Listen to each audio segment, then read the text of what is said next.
Okay, everyone. This session is going to be on other equity investments. You will see these in your chapter 1 if you got the Series 7 books. And typically some of the other courses as well. The Series 66 and 65 also have it, I believe, in the first chapter under equities.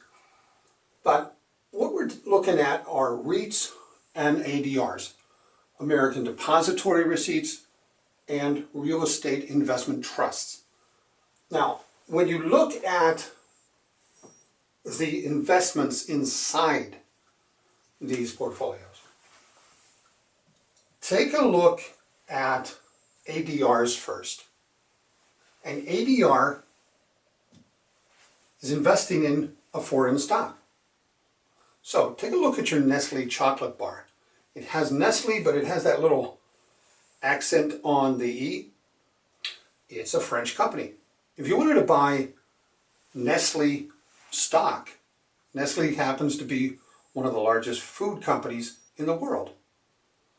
I was surprised when I was visiting Asia. They're all over the place. And they do more than just chocolate. But that's the way I grew up. I grew up loving that and Hershey chocolate. But let's say you wanted to invest in Nestle stock. There's a couple ways you can do that. You can buy stock on the London Exchange,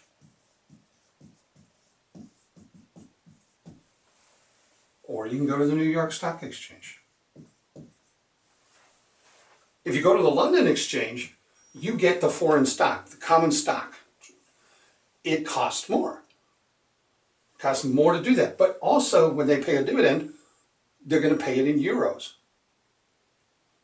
So there's going to be exchange concerns and all that stuff. If you buy it on the New York Stock Exchange, you can get an ADR. And it'll have the symbol for Nestle and then right down at the bottom. So I don't know what it is. Let's say N. But then right at the bottom it'll say ADR. American Depository Receipt. Now, 1-to-1 is typically not available. What I mean is, if you want to buy one share of Nestle, you would not be able to buy one share of ADR to get the same ratio there. And typically, one share of an ADR equals 1 to 10 shares of the foreign stock. So how does this come about? A company, a bank, commercial bank, goes to the London Exchange and they buy a bunch of Nestle stock. They buy Nestle stock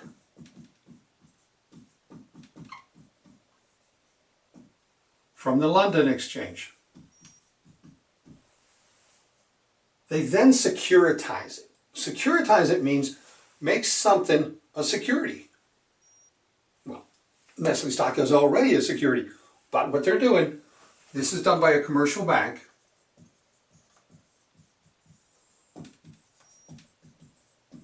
Let's say, for example, that they bought 4 million shares.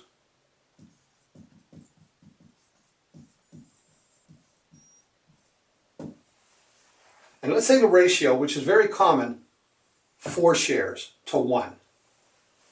So they take those 4 million shares of Nestle stock and they make them Nestle ADR. And 1 million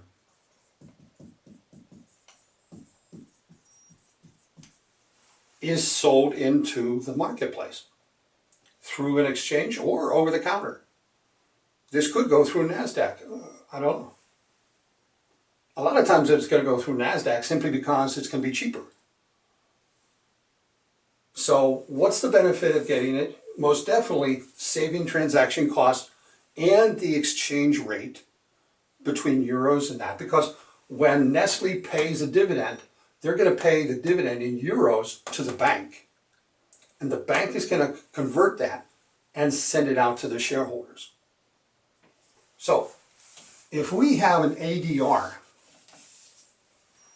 that is 1-to-4, one share of ADR equals 4 shares of Nestle stock, common stock. 25 shares equals one round lot. It would be the equivalent of 100 shares, which is a round lot when you trade. So there's a lot that they do. Most definitely the major issue is they make it easier for Americans to trade in the United States exchanges on foreign securities. But they also help with the cost of the exchange rate between the currencies. And they'll do it at a lower rate too than what you'll get at other areas. Just keep in mind that, you know, it could range from 1 to 10 shares. And typically that's going to depend also on the price in the foreign market. Now, if you wanted, at any time you own the ADR shares, you can send them back to the commercial bank, and you can have them exchanged for the appropriate number of shares for the common stock. And they're required to provide you with those shares. Now, it'll take a while for them to generate that move over, but yeah, you'll have the shares. You'll be able to have the shares there. So keep in mind the benefits. Foreign stocks, trading in USA,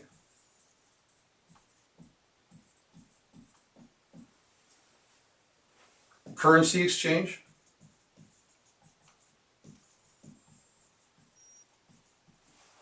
you're going to get your dividends in US dollars, okay? In whatever account you put it in. You can acquire this through your broker, through Charles Schwab, through Merrill Lynch, through E-Trade, through your insurance broker too, if they have a broker-dealer inside there and they trade in securities.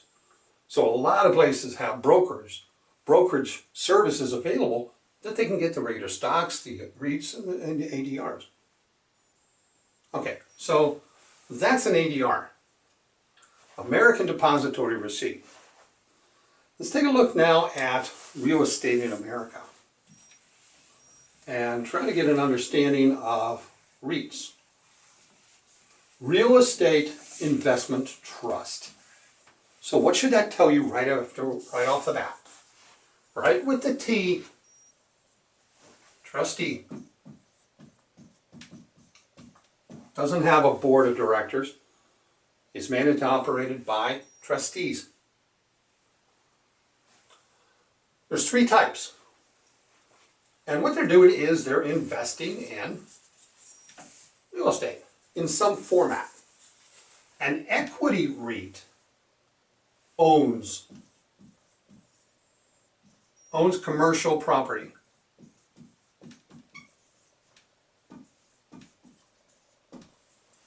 A mortgage REIT owns mortgages on the properties. So it doesn't own the property itself. It buys up the mortgages. A hybrid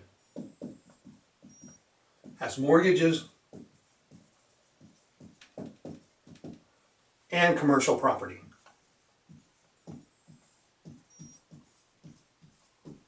All in one big portfolio. And this is managed. It has to be. So know the 3 types.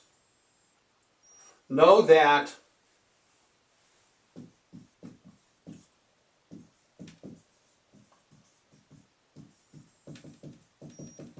$75% has to be in real estate.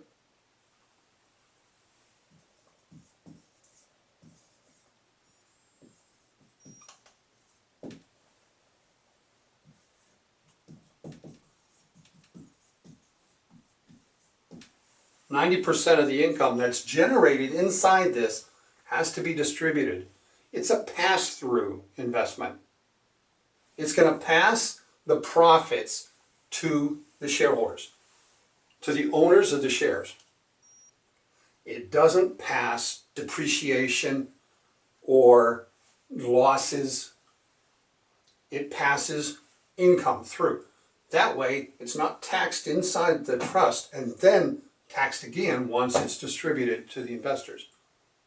Just like the S Corp that we talked about in the earlier episode of common stock. The S Corp is a way of being a conduit, a means of taking it away from taxation on the corporate side and then putting it just back on the investors. It's a lot better than being taxed up here and then being taxed down here. Double taxation never is never good. So, REITs, real estate investment trusts, and American depository receipts. Know them? You can expect a couple questions probably on each. It may only be a paragraph or two in the book, but it's very important. They're very popular. Now, any questions, feel free to contact us at finclasses.com. You have a great day.